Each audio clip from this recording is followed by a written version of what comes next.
আচ্ছা শোনো, গল্পের নাম হচ্ছে চোরকে। ঠিক আছে, গল্পের নাম কি? চোরকে। একদিন স্কুলের লাইব্রেরিতে একটি মজার ঘটনা ঘটলো। লাইব্রেরি বোঝো? লাইব্রেরি কি বলতো?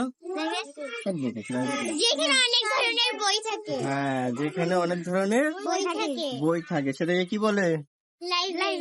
লাইব্রেরি। তো লাইব্রেরিতে একটা মজার ঘটনা হচ্ছে, সেটা হচ্ছে লাইব্রেরির আলমারি থেকে একটা বই উধাও হয়ে গেছে, হারাই গেছে। তার মানে কি বইটা চুরি হয়েছে। এখন চোর ধরতে হবে, তোমাদের ধরতে পারবে? আচ্ছা কিভাবে? আর বইটা কে চুরি করছে আর এটা বের করতে হবে, ঠিক আছে? এখন লাইব্রেরির দায়িত্বে আছে রফিক স্যার নামে এক স্যার, ঠিক আছে?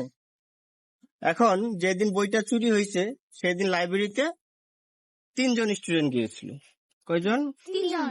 একজনের নাম সজীব, একজনের নাম হচ্ছে রিমা, আর একজনের নাম হচ্ছে আবির। কে কে? সজীব, রিমা আর আবির। এই 3 জন সেদিন লাইব্রেরিতে গিয়েছে। তো সেই রফিক স্যার তাদের ডাকলো।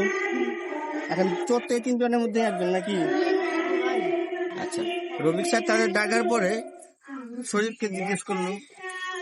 তো সজীব বললো যে সে ওই দিন লাইব্রেরিতে গিয়েছিল বিজ্ঞান বই পড়ার জন্য। কি বই পড়ার জন্য?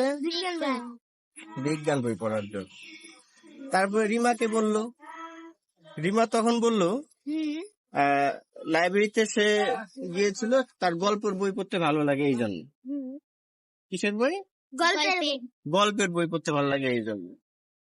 এরপরে সে আবিরকে বললো, সেই রফিক স্যার আবিরকে বললো যে তুমি কেন গিয়েছিলে? তখন সে বললো স্যার আমি তো লাইব্রেরিতে এমনি গেছিলাম ঘুরতে।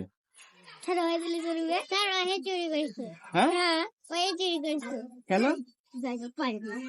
কিভাবে বুঝলা এটা? এমনি গেছিল, তাই না? লাইব্রেরিতে মানুষ কেন যায়?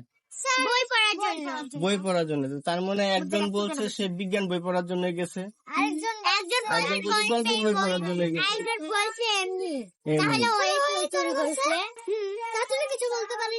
এই তো সবাই তো বলতে পারছে না, এটা কালি